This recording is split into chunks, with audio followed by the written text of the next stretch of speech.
welcome to the Leadership Chat. I am Achal Mehra, Professor of Humanities at IIT Gandhinagar.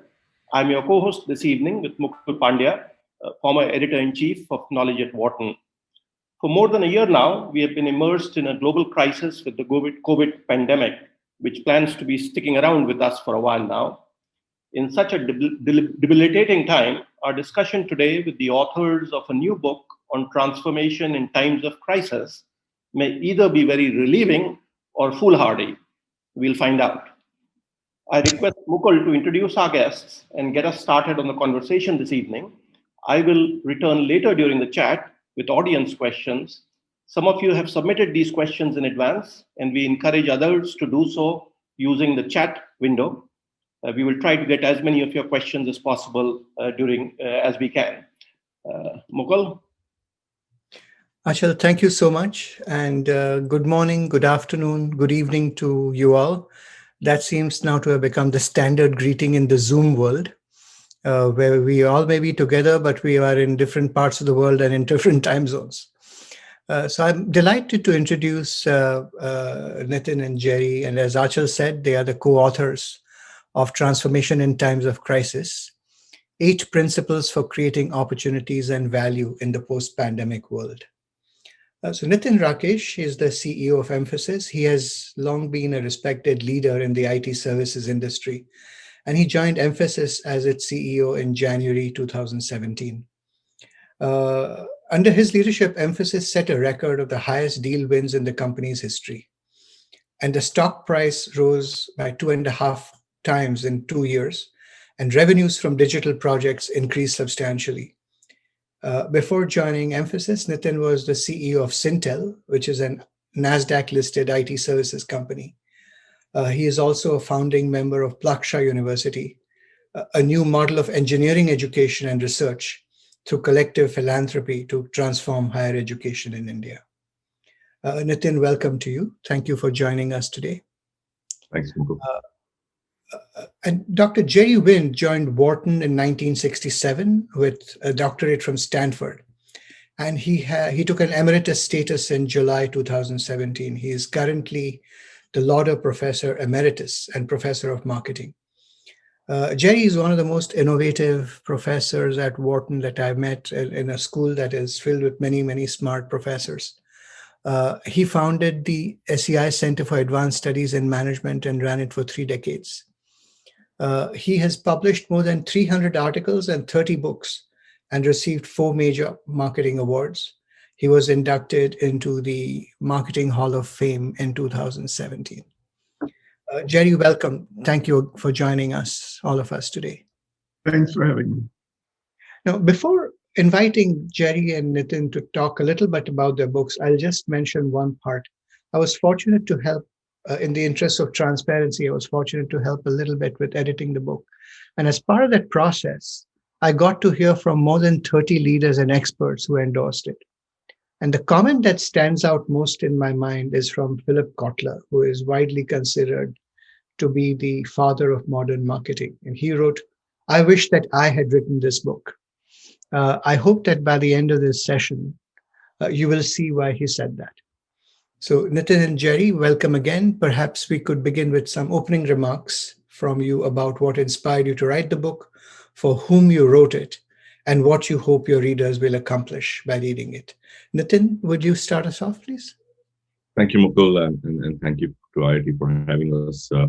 This is honestly, the book is in itself a story of transformation. So Jerry and I met, I would say, 3 years ago, and we were running a small workshop at Wharton for a number of Mphasis senior exec clients.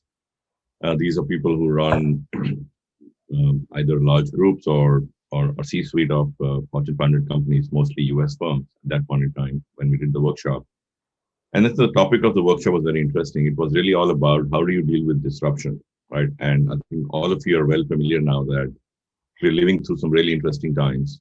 And while we all know the impact of technology and how multiple sectors have gotten quote unquote disrupted, I think it's really all about evolution of the consumer and how consumers now starting to think about experience driving their loyalty to brands.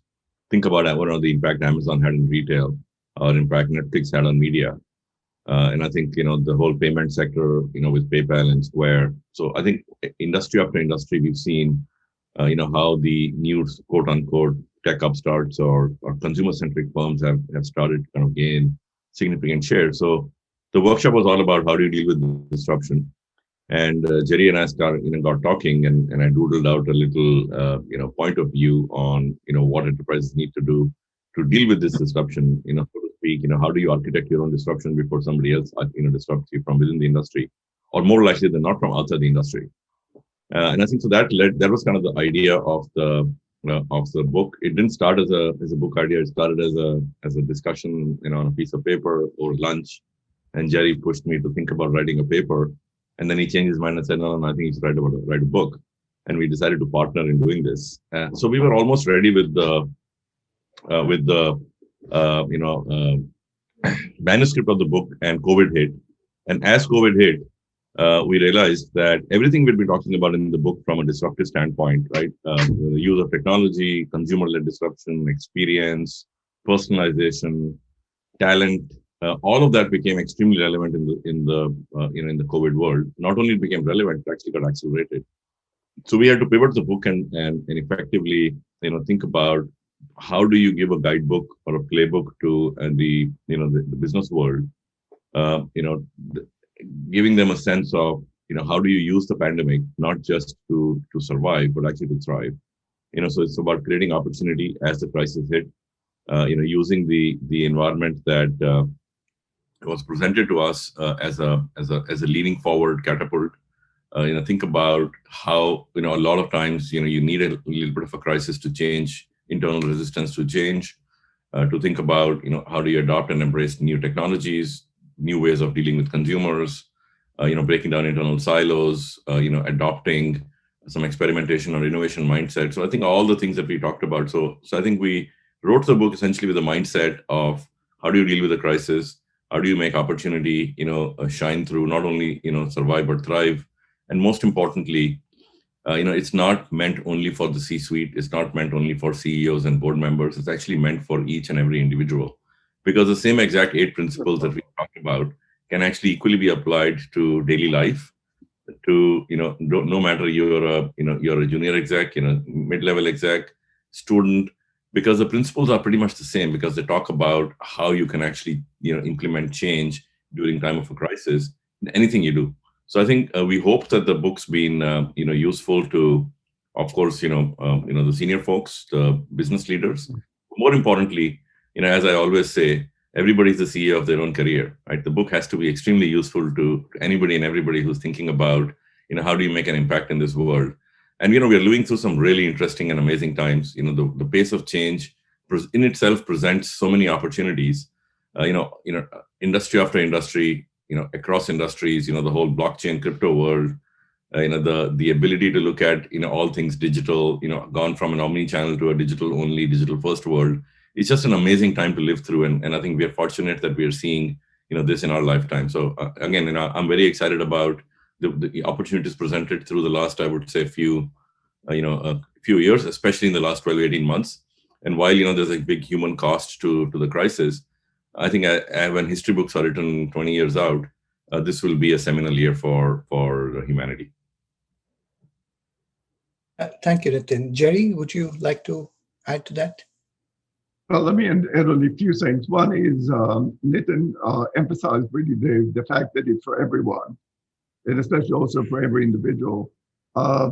Typically, you think about this as business books. I would like to look at this as leadership book for everyone, including nonprofit organizations, cultural institutions. I'm involved with a number of museums and other, and we're definitely applying some of the concepts there, as well as governments. So I think it really applies to all organizations, not only businesses. And our hope with the book is really, and elaborate a little bit on what Nitin was talking about in terms of capturing the opportunities in times of crisis. Our objective really is to inspire the reader to challenge their current thinking and to adopt new way of thinking and doing into this environment to capture the opportunity. And we're doing it by presenting the 8 concepts, tons of examples illustrating them, an implementation framework, and a set of tools that you can actually apply to try to implement the ideas we present in the book to everything you do. Thank you, Jerry. Thanks to both of you for that for your opening comments and introduction. And we'll get more deeply into the book, but before that, maybe we could just start with one question that seems to be in the mind of almost everybody I speak to these days. And that is that, as you know, a year has gone by since the WHO declared COVID to be a global pandemic. And unimaginable changes happened overnight. Offices in the world went into lockdown, classes and events moved online, office work moved home. As you look forward to the year ahead, which of these do you think will persist, especially as vaccination programs take effect and cities begin to reopen? So in other words, what do you think life will look like in the new normal? Nitin, could you start first, and then Jerry? I think it's truly the trillion-dollar question, right? Because I think almost everybody is fairly eager, looking forward to whatever normal means. But I just give you a few, I would say, guidelines or guideposts to think about. Firstly, I think we've been in this environment now for over a year, pretty much worldwide. And as Achal said at the beginning, right, we are still having to kind of go through this for the next few months. I don't think, while there's light at the end of the tunnel, it's still a while away. I think that the way to think about it is that some old habits have been broken, some new habits have been formed. And if I was a betting man, I'd bet that we are not ever going back to pre-2020, ever. A lot of what we do has changed forever. Think about the kind of event we are having today. I think digital collaboration is here to stay. The ability to gain productivity gains through use of digital technologies is here to stay. Yes, there will be travel, but the need for travel will be very, I would say, supremely prioritized. The ability to use data and technologies to understand your consumers is here to stay. The way enterprises consume technology has changed forever. Yes, omni-channel is important, but I think it's omni-channel with a digital-first mindset. I talked about that earlier. What it means is, I think it's extremely well understood today that consumer loyalty, which used to be towards big brands, is actually towards experiences. And that I don't think is ever changing anymore. If anything, you'll have to actually continue to find and evolve ways to touch every aspect of customer interaction through some use of smart technology. It's not okay for a consumer to receive a mass mailer for a credit card from a bank when they already hold the credit card from the same bank. It's not okay anymore, right? They're not going to be able to accept that level of service. It's not okay for them to try to get to a customer service exec and have to wait for 20 minutes on a call. So I think almost every aspect of businesses, in a way, I would say, has changed forever. And that's kind of one of the first principles we talked about, which is, how do you really change your mental model? I think it's about time we accept that the world has changed, and it has changed seminally in 2020.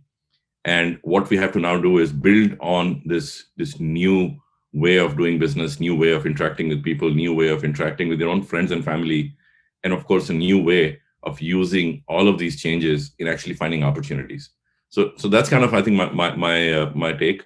Again, as I would reiterate, exciting times, cost of human loss notwithstanding, and this will really be a seminal time, as we look back. Thanks, Nitin. It's a really good summary of everything that has changed and will stay changed. Jerry, what do you think? I fully agree with Nitin. I think we are facing a new reality. No one should think that we can go back to where we were before March of last year. It is a new reality, which means that we have to learn from the very successful lessons of the last year. Because work from home, work for most organizations, the example that Nitin brought in terms of the e-commerce and the Zoom that we're using now and other platforms like this, and think about the e-learning for universities. All of these have been amazing lessons. We cannot just forget them. We are facing now a new reality which will require an integration of the physical and the digital. And I think Nitin summarized it beautifully by saying it is the age of the omni-channel, but with digital first. No retailer can think only about the traditional stores. They have to think about omni-channel, but the digital is really taking now first place, and not only off-premise, but also on-premise. How do you use technology to try to enhance the customer experience in the store? And think about the fact that the point that Nitin made in terms of the consumer, the priority of the consumer, the importance of the consumer. Consumers expect seamless experience in any touch point they have with the organization. They also do not believe or abide by the traditional industry focus on an industry vertical, because they're looking across. Their expectations are across industries. So if I know that I can get from Federal Express tracking information by the minute, I expect it now from everyone. So that's the reality. So what you have to start thinking about, you have to think about across experiences in all industry. And it is an exciting time. I don't think there have ever been so many opportunities to create value and contribute not only to the firm, but as we move toward the new reality of the stakeholder orientation, where we're trying to really create kind of better society, better contribution to all stakeholders and society. Thanks, Jerry. I would like to just go back to something you said a little earlier about the 8 principles and the book.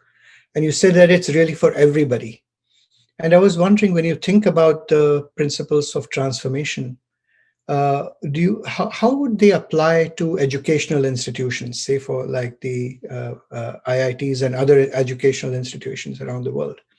Could you talk a little bit about what the relevance might be? Absolutely. I think it's a great question. E-learning is here to stay. Most universities and educational institutions around the world were forced to move into e-learning, and it's working. It's not something that you can forget. It's going to be here and integrated. So we can expect here to have integration of the e-learning experience with the old approaches. So we probably will see hybrid education as the dominant mode. But let's expect here to have the whole reality moving into flipped classroom 2.0, 3.0, 4.0. We'll see a lot of innovation happening there. The other kind of major lesson is the opportunity that the digital world offered to expand the audiences globally. In every one of the seminars and webinars I've been participating in, the audience is globally from multiple countries. Some of them 60, 70, 80 countries. This is a huge opportunity for higher education institutions. And linked with this is the shift away from focus on the students of the college and even graduate program to lifelong education. That's where the real opportunity is. People are going now through multiple careers, multiple changes. There is a continuous need to upgrade one's skills to be able to deal with the changing technology, the changes in the environment. Lifelong education offers a huge opportunity to every organization. The IITs, if they won't leverage their brand globally to create lifelong education, they're missing enormous opportunity. But then the changes are going to affect everything. They're going to affect the content. They're going to affect the delivery. Why are we teaching in a semester form twice a week for 80 minutes? That's absurd. This is for the convenience of the scheduler, not for the benefit of the learner. How do we start rethinking the structure of education? What is the best model to try to work? One of the best courses we have at Wharton is taught by David Ripstein, which is a 5-day marketing strategy course where the students work from 9 o'clock in the morning till almost midnight every day. Forget the semester, the students love it. They work much more than they work in any traditional type course and learn much more. Think about the assessment. How do we change assessment as opposed to traditional tests with the test memory to perhaps apply the stuff that you learned in the class together in partnership with industry, and the grade will be the success or the learning from the implementation of the material you learn. Huge opportunity to rethink education. An organization that will not take advantage of this and just go back to the old pre-crisis environment, I think are going to lose and disappear eventually. Oh, fascinating. I'm sure there'll be lots of thinking and soul searching about all the changes for education. Now, we may not have time to go through all the principles in detail, but both of you mentioned the first principle is changing your mental models. And Nitin, I wonder if you could talk a little bit about what exactly does that mean? And especially if you're a student today, what does it mean to change your mental model as you prepare to enter the world of technology? Yeah, I think, Mukul, firstly, it's not just about the world of technology. I think what we mean by the challenging your mental model is actually about really challenging the old ways of thinking. I think, we started this conversation by talking about, do we go back to normal and what that normal will look like? And I think that's a great example of how you actually have an opportunity to not just, think about, what that new world will look like, but actually then embrace it. Because until and unless you don't, accept it and challenge your old ways of thinking, it's going to be a very hard bargain for you to actually accept that change. And I think this is true for many companies that become victims of their own success. One of the most well-documented cases is the case of Kodak. We've talked about the Kodak moment when, while they invented the digital camera, but because they were so successful in one part of their business, it was virtually impossible for them to actually cannibalize their own business and embrace this new great technology that eventually became the Kodak killer. Right? So I think that's a great example of, you have to change your mental model. And I think in this environment, almost every company in every industry is actually having to live through a Kodak moment. And I think that's truly what we mean by this challenging of the mental models. The more successful you are, the harder it is for you to accept change. The bigger stake you have in the ground, the more assets you have, the bigger your balance sheet is. And I think example after example in every industry. But then there are some really wonderful examples of companies and leaderships that have accepted this change. And I think technology is always been one of this most innovators' dilemma is a very similar concept.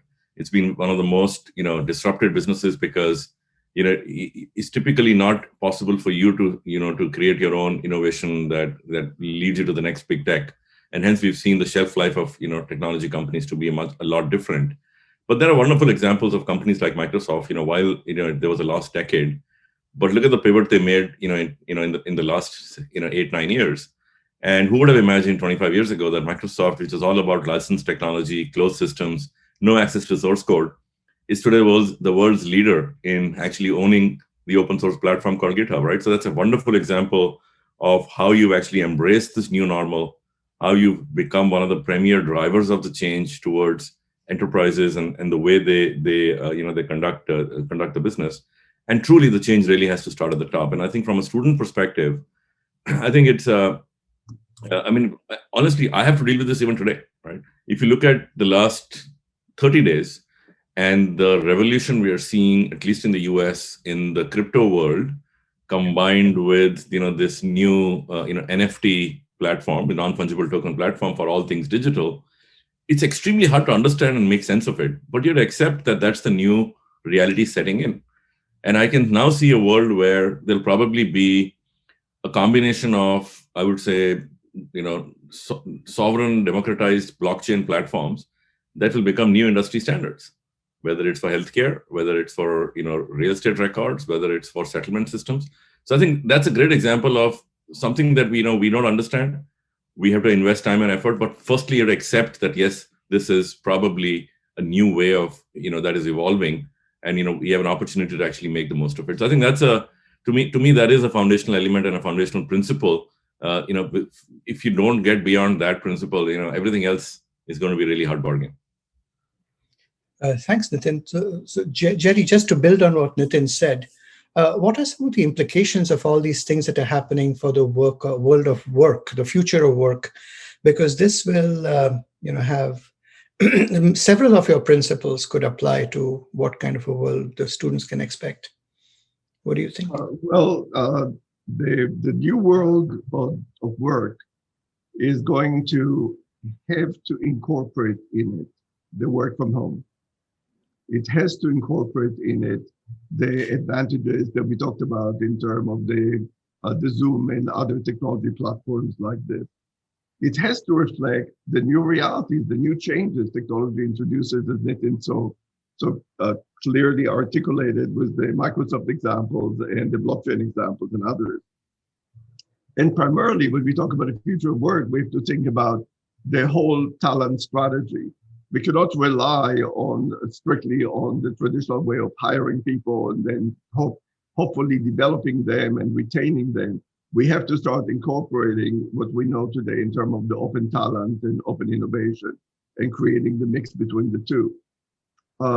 But you have to think back in terms of, again, the whole idea of challenging the mental models here, and especially in terms of the students, if I may add to what Nitin was answering before, is think about this in terms of the education linked to the previous question you asked me, which is imagine a world where every student will have a Watson type application on their smartphone. And it's no longer the traditional faculty student relationship, but the whole education experience is going to be personalized, but the students have in his hand or her hand access to all the knowledge in the world, and not just in terms of Google search results, but validated data and information on any given area. That's a fundamental change to the whole traditional educational approach. And imagine what it will do in terms of your mental model of what you're learning in class if you're a student. Or think in terms of when you're going back to looking at the job market, are you looking strictly in terms of the traditional, which company do I want to work with? Is it Mphasis or IBM or Microsoft? Or you start thinking now in terms of the opportunities as being part of the gig economy, or the opportunities of starting your own firm. And if the own firm, in what area? Think again, the companies that succeeded, the stars of today, all of them challenge the mental model of their industry. Uber, Google, you name, Airbnb, every one of the successful companies, Netflix, all of them change the mental model of their traditional industries. And the same thing will come now across industries for the future of work, because the new work environment is challenging what we know today as work, as workplace, because the workplace will have to change. The architecture, the design of the place will have to change to try to accommodate the new way of work. Thank you, Jerry. I wish we had a lot more time to talk about each of the 8 principles, but I want to be respectful of the fact that the students have their own questions and want to leave enough time for them. But before we turn this over to the students, I wonder if I could ask each of you one question.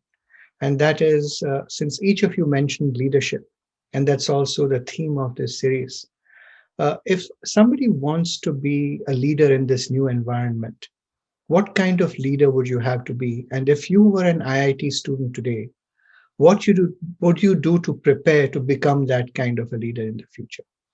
Again, maybe Jerry, you could start, and then we end with Nitin.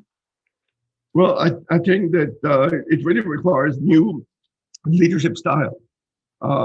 Think about the fact that we mentioned, which is the shift from a traditional shareholder orientation to a stakeholder orientation. This implies you have really to deal with all of the stakeholders of society, and basically how do you improve society?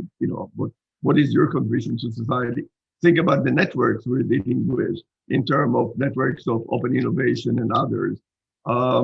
Think about the fact that we know the point that Nitin talked about, the importance of the customer and understanding of the customer. And what we know about this, that co-creation with customer or with partners is by far better than just develop a new product by yourself and then launch it to the market, co-creating with them. Now, what all of these suggest is that you cannot work by yourself. You have to be able to link and engage and excite others, which means the orientation should be a win-win orientation.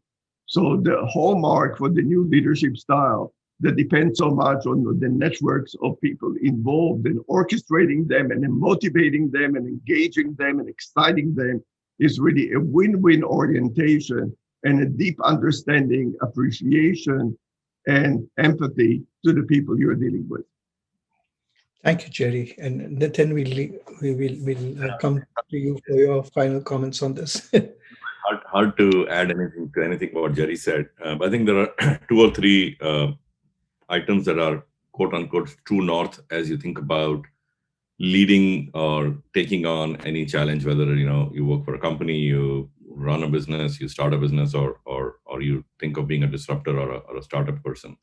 Firstly, I think this concept of know your customer. I think it's extremely important for you to re-question everything every business knows about their customer. I think this, we always said customer is king, but I'm appalled actually even in today's day and age at how poorly businesses truly know their consumers. They may know them as a group, but they really don't know them as individual consumers. And I think this concept of trying to get to a point where you truly understand the needs of your consumers to a point that you can start personalizing products and services to those needs is really the way to go. And I think about Amazon Prime as a great example of the world's biggest personalization engine. Netflix, the whole claim to fame was they never had content, they never had any device. You could watch it on a TV, on a phone, or a laptop. They didn't own any of that. They didn't make their own content when they started. They really were, again, the world's biggest media personalization engine. Right? They understand their consumers so well that when they put money in content, their chances of success are 5x higher than the chances of a traditional Hollywood studio. And by the way, that's playing out in almost every award that Netflix is winning now, whether it's Golden Globes or Oscars, right? So I think how well do you know your consumer and your customer is truly the number one thing as you think about anything, any role to play with business. And second, I think every business is a consumer business, but every business is also a human business. And I think Jerry talked about empathy. So, I'm going to rephrase a term that Jerry has coined. We think of businesses as B2B or B2C or B2B2C. I think Jerry coined this term called B2H, business to human. Right? I think you have to really think about every business as a business to human. Thank you, Nitin. And now, so Achal, over to you to curate the questions from the students. Thanks, Mukul. Before I get to the student question, let me just throw one question out there. You have talked about innovation, and we hear a lot about innovation. Certainly, universities talk a lot about it. Penn has the Pennovation Center. IITs are very big on it. One question I have is that are we dumbing down the concept of innovation? There is this innovation speak element of it, and then there is real innovation. So on the one hand, we are popularizing it, and maybe that has benefit also. But do you also see a problem with the way we now label things as innovation and how universities and others, even businesses for that matter, push it? Go ahead, Jerry. Well, I think we have to think about innovation with small I, innovation with capital I. The reality is that given the new reality we discussed, no one can go back and continue with what they've done before the crisis. If you want to guarantee failure, it's just to go back to what you've done before the crisis and continue with this, because the world has changed. Given this, it means everything you do has to change. You have to be creative. The area you're involved in of curiosity, kind of focus on curiosity in the sense of what are the changes, what are the implications, and change everything that you do, at least challenge everything you do, and ideally challenge your basic mental model that would imply challenging your business model and revenue model and offering. So if you're challenging everything, this will be what I will call the little I.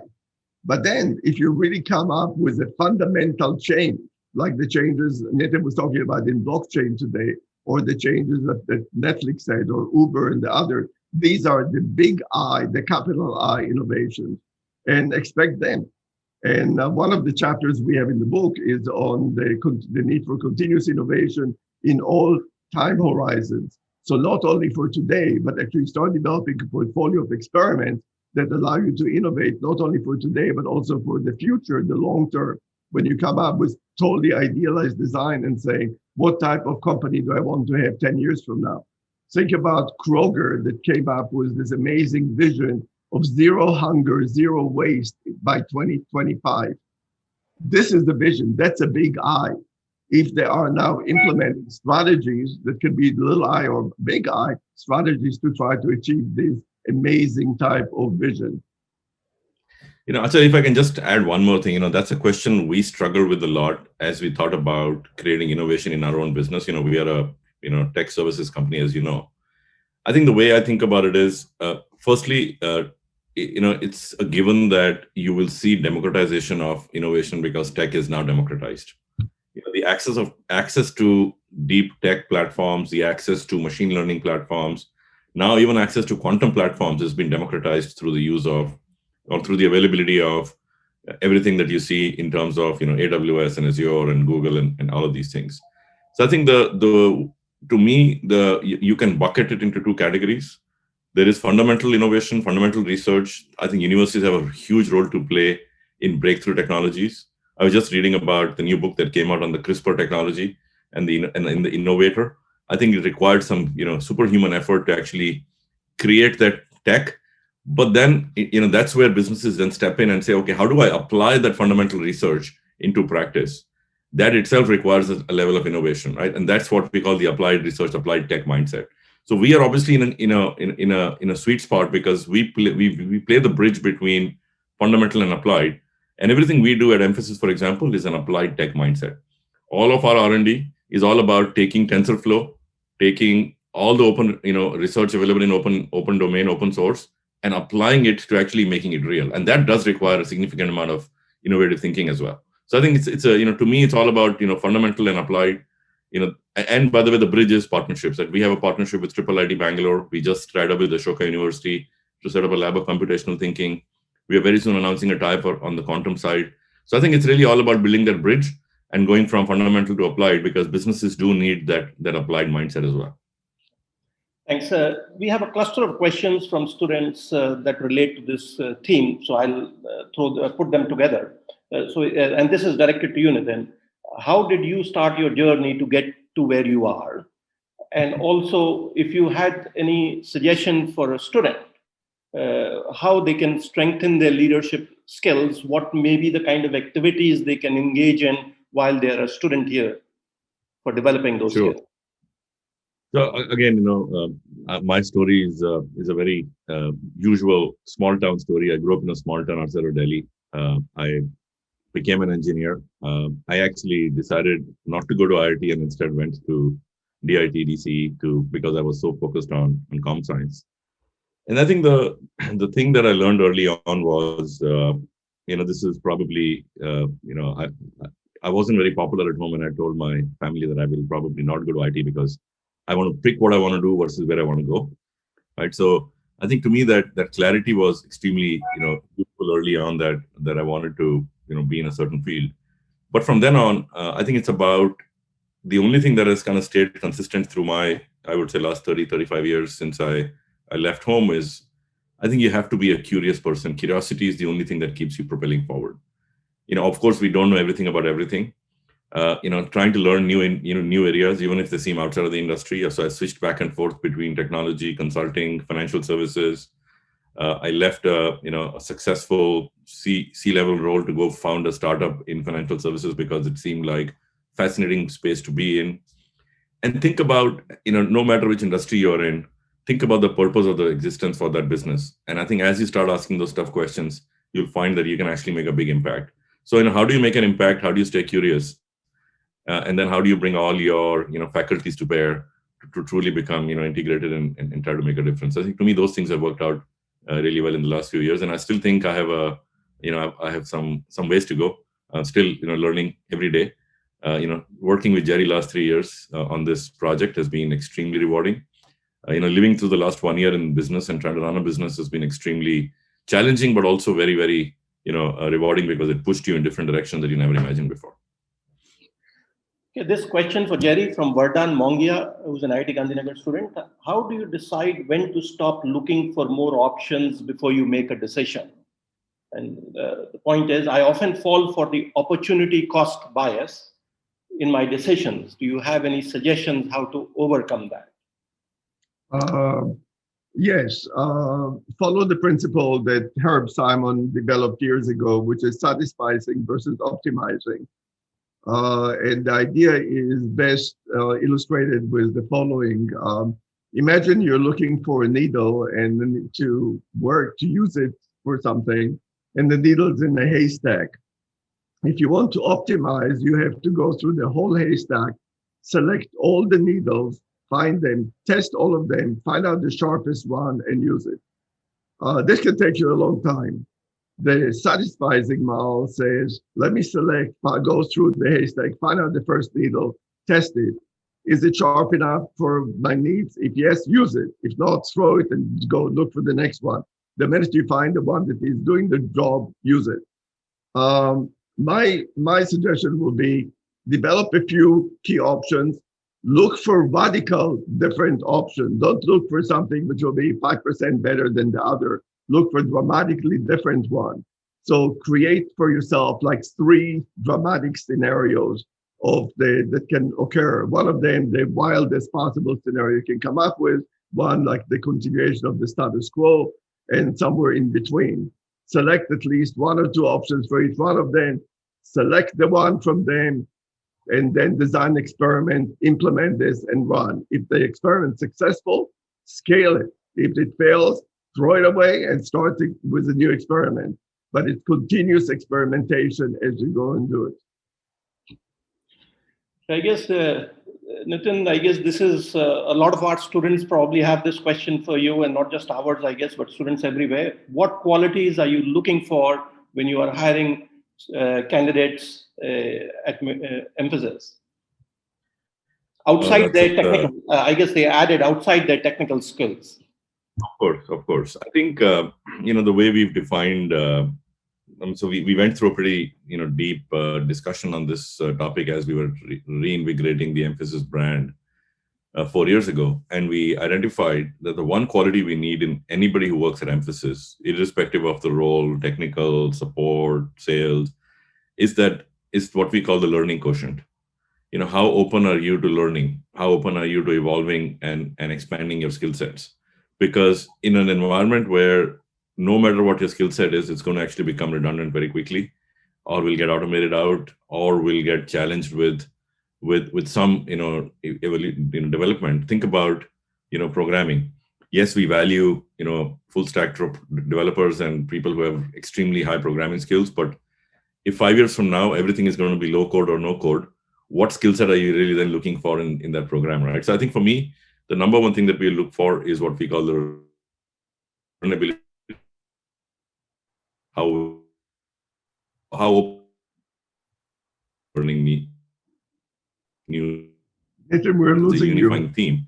In fact, we actually have a score for every. Sorry. Nitin, It seems like I went through a little blip in my. Sorry, I said I think I had a little blip in my internet connection. That's the new downside of the Zoom world. So I think the one thing we do look for is what we call the learning quotient. How well adaptable are you to learning new skills? Almost every employee at Mphasis has a score. We actually call it GQ, which is the geek quotient, because it's fashionable to be a geek. And that really is nothing but a quantifiable score of how many new skills, how many new competencies are you acquiring in a 12-month period. And we track it almost on a regular basis. Everything we do at Mphasis is kind of linked to the movement in that score. So that's kind of, I would say, the number one thing that we look for as we look to bring people on. Well, Jerry, let me direct this question to you on another downside of Zoom, which this person has asked, that in the traditional system, teams had understanding of each of their members and could come to their aid and, in a sense, be self-driven. In this new normal, when team members are geographically dispersed and separated, how can teamwork be better accomplished? Okay, I think it's a great question. It's a question that relates to all domains, actually, with respect to innovation. Link it back to your innovation question before. Will teams who are physically together performing better than teams which are dispersed? Go back to a trend that started years ago, which is 24/7 development. where you have, let's say, 3 development teams in 3 parts of the world working on the same project. Well, the experience of some companies that use the 24/7 development was that if the members of those 3 teams spend some time together and develop interpersonal relationship, they are more productive and can perform better than teams that never met each other personally. So again, it goes to the whole idea of the hybrid. How can you create better personal contact and understanding among the team members or multiple team members here? And then how do you leverage technology with it?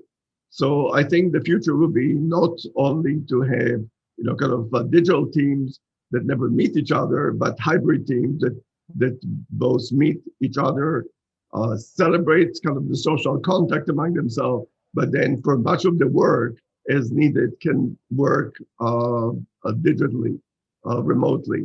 And the technology enables it more and more. Think about the Zoom rooms, the fact that you can break into Zoom rooms and kind of interact there, not only kind of in the large group. This also is linked to some extent to your previous question to Nitin in terms of that when the students ask what they can do as students to enhance their leadership skills. Well, one possibility is follow your passion, create a new initiative, be entrepreneurial, come up with something, create a team around it to develop it, and identify who are the stakeholders around that are required to the success of the team. And if you manage it, you'll develop your leadership skill. And this also will help then in the response to, applying to Mphasis if you want to work there, because it will force you to learn new things that you're following and not only kind of the traditional kind of classroom activities. This question for Nitin from Rajat Kumar Verma. How do you manage your mindset in times of crisis? Did it ever happen at your organization? Have you faced a key crisis moment as a CEO, and how did you navigate through it? When you're the CEO of a public company, there is a crisis almost every day that you have to deal with. Some are big, some are not so big. But I think just about 12 months ago, all of us went through a pretty big crisis moment when the world locked down on us. Our business was not structured to be run remotely. We built large facilities, large campuses, large ODCs, because that was the model. So to have 28,000 employees globally all having to go under lockdown without disrupting our clients, forget our business. In the end, our job is to keep our clients' business running. I think that to me was the most harrowing moment I've actually had in a very long time. And the first instinct always was, how do we survive this? Of course, you had to rally the troops, and we had to do some Herculean effort to. I think the whole industry did an amazing job, and we're still operating 90% remote. A year later, nobody imagined that would be the case, but we've adopted and adapted to it. But I think the big change that I had to bring about in our own mental model, first in mine, and then of course I had to induct that mental model in the whole company thinking, was 2 weeks into the crisis, early April, we actually called for a meeting with our top 200 leaders, and we agreed that this is the moment we had been waiting for, without actually wishing something like that would happen, because we had been talking about these changes with our clients. We had been preparing for getting our clients to go digital. We had been investing in building competencies and capabilities that would help them do that. And this was the moment that we had to actually start, quote unquote, playing offense. Right? And I use sports analogies a lot. So we effectively changed the model back in April and said we have to start playing offense. We have to start going and getting, taking control of client conversations. Yes, we need to help them get up and running, but more importantly, we have to start showing them the opportunity that the crisis is presenting. So I think, and we've been, in a way, last 12 months have been revolutionary for us from a growth standpoint. We have sold 65% more business in the first 9 months of the year ending December than we did in the previous year. And that in itself is running at record levels. So I think to me, that's a living example of what can happen when you switch your own mental models away from, just reacting to actually being proactive and taking control of the situation. And I think it's something that in hindsight, I would say was the biggest seminal shift that we made, as a team in April last year. Okay, and this is a question from Priyanka Rawat. I will ask Jerry to start us off on this, but maybe Nitin may also want to speak in on this. What are the areas where fintech is yet to realize its full potential? And what are your thoughts about the ban of trading in cryptocurrency in India? I would leave the second part of the question for Nitin because I have no idea. But on the first part of the question, I think that if you look at what's happening in terms of the consumers, the empowered consumer, the expectation for personalized services, going to be basically kind of just reflect on the examples that Nathan presented in our discussion today, you realize that that's the future of fintech. You have to be able to offer more personalized, more transparent. You have to start addressing the society's needs. We're living now not in a world of shareholder, focus, but stakeholder focus. What is the contribution of the financial organization to financial wellness, to financial literacy around the world? How do you really kind of contribute to this as opposed to just kind of making a little more money? So you have to, the fintech has to be part of the world, realize the trends that we're dealing with. And keep in mind, those trends existed before the crisis. The crisis just, kind of led to an amazing boost in speed and acceleration of these trends. McKinsey estimated that the e-commerce development in 3 months were the equivalent of what would have taken it like 10 years before the crisis. And the same applies almost in every area. So fintech has to realize that they're not isolated industry. They're part of the world, and they have to understand the trends and then how to adjust it to this. How they're dealing with issues of social justice that are brought up today. How they're dealing with the issues of diversity and inclusion, part of it. How do they deal with personalization? So I think the more fintech will move outside the box of here I have a new great technology and I try to apply it and understand how it will affect the consumers, the networks that they are dealing with, the ecosystem, I think the more successful they will be. Yeah, Achal, I think I will go back to the comment I made earlier. I think banks is a great example of consumers did business with the bank because of the brand and the trust that the brand inspired, because it's about parking your savings and, using the bank for your banking needs, cash needs. I think banks are a great example of the loyalty moving away from brands to experiences. And we've seen that whether it is Paytm in India or PayPal in the US, Robinhood in the US, versus all the big banks trading platforms. So I think the democratization of consumer, power, the ability for consumers to pick convenience and experience over history and big brands. I think the fintechs are just about getting started. If I was a betting man, I would say that between 10 and 20 years from now, the banking landscape in every major part of the world will look very different with the kind of players that exist in there. No longer is it okay for you to be a 200-year-old bank with a history of inspiring trust.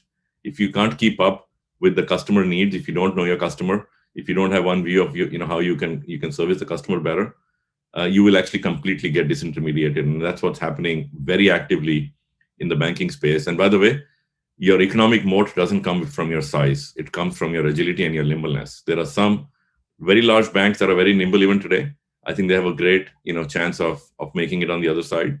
But there are some very large banks that are not nimble at all, have serious issues in the way they run their operations and the way they run their interaction with customers. I think they're in for a very rude surprise and rude shock. So I think to me, fintechs are a great example of how value migrates away from size and scale towards unbundling of a service when you put customer in the middle of everything you do. In fact, we have a chart in the book which talks about unbundling of a bank, and 18, 20 different services that banks offer are all getting picked on by multiple fintech providers. On the second question, you talked about the cryptocurrency, and the ban in India. I think it's natural for all governments, especially sovereigns, to try to control quote unquote currencies that they don't control. And I think this is just it's a losing battle from the word go. Yes, it is important for it not to go out of hand because it can hurt consumers that are not aware of what they're trying to trade. But I think the adoption of crypto and blockchain is here to stay. As I mentioned earlier, there will probably be an evolution in the next 5 years, and you will see buildup of multiple large sovereign platforms that no one person or one entity will control. That will probably the same thing will happen to social media, by the way. I think that's where we're heading in social media platforms. That's where we're heading in health platforms. That's where we're heading in financial services platforms. Crypto is just, I think, a very early stage evolution. So you'll see many starts and bursts, but let's keep the eye on the longer term picture.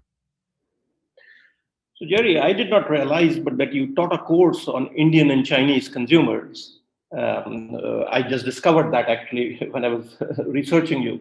So can you share with us what are some of the biggest differences between how one approaches consumers, whether it's in the US and the MNCs obviously have to do this, and in India and in China, what are some big distinctions that you are able to identify? Well, the study you relate to is a few years old, and I think the principles are the same. I think they go back to understanding what are the changes in the consumer, what are the expected needs, not only today's need, but expected needs. And I'd have to understand the context in which we're dealing with. We tend to focus too much on the consumer, on the person in the role as consumer. I think Nitin mentioned before, we talked about the B2H. The idea is the consumer has many other roles, as a husband, as a wife, as a father, as a member of the community.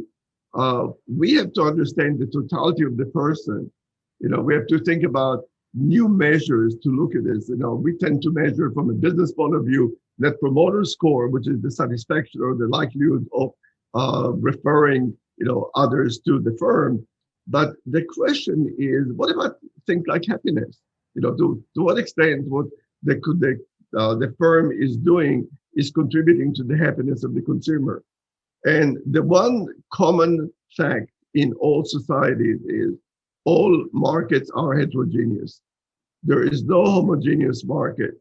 Kind of the segments that may vary, their demands may vary, but you have heterogeneous markets, and you have to start realizing this.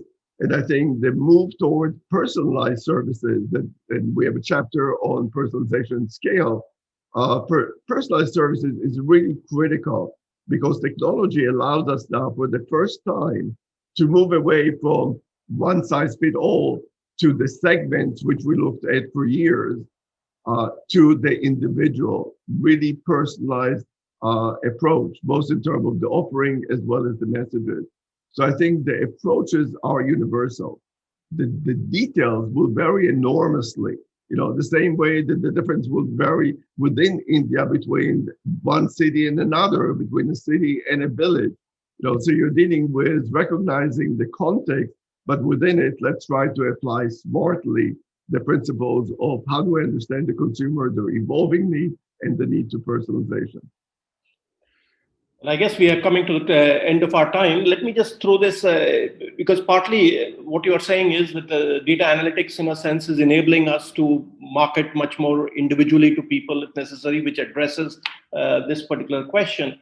But there are probably very distinctive consumer psychology patterns of people in different parts of the world. And is the risk in part that there's a certain homogenization that will occur, in different societies? In the way that we begin marketing to them, or even what we are marketing to them. I don't know if, Nitin, you are seeing that in terms of the services that even you provide. In the end, there is a significant expectation from every consumer, a business or a end customer, that there would be a certain degree of insight that the service provider or the product offerer has actually baked into their thinking before you offer me the service. And I think if you fall short on that, it's going to become a extremely losing proposition. And I think it's also a little bit to do with the business architecture of most firms that have been doing business in the last 30, 40, 50 years. I think the business architecture has to change, and large parts of the book are dedicated towards how do you enable that change as well. I think it's a common thread that runs across every business. It doesn't matter what industry you're in. and I don't see that changing. It's only going to continue to get accelerated towards that consumer need and demand and expectation towards that from every business. Okay, well, thank you to Jerry and Nitin for sharing this your morning, I guess, with us. I don't know, Nitin, where you are currently. Are you in India or you? I'm based in New York City. Yeah. Oh, okay. Well, thank you both for joining us. I guess our evening, and I'll pass it on to Mukul to kind of wrap it up for us. Mukul. Thank you, Achal. No, the only thing I want to say is thanks to both Jerry and Nitin for a wonderful conversation. I thought, and thanks to all the students and to you, Achal, for asking such amazing questions. I think we all learned a lot, and thanks again. Take care. Thank you for having us. Thank you. Bye-bye. Bye-bye. Bye.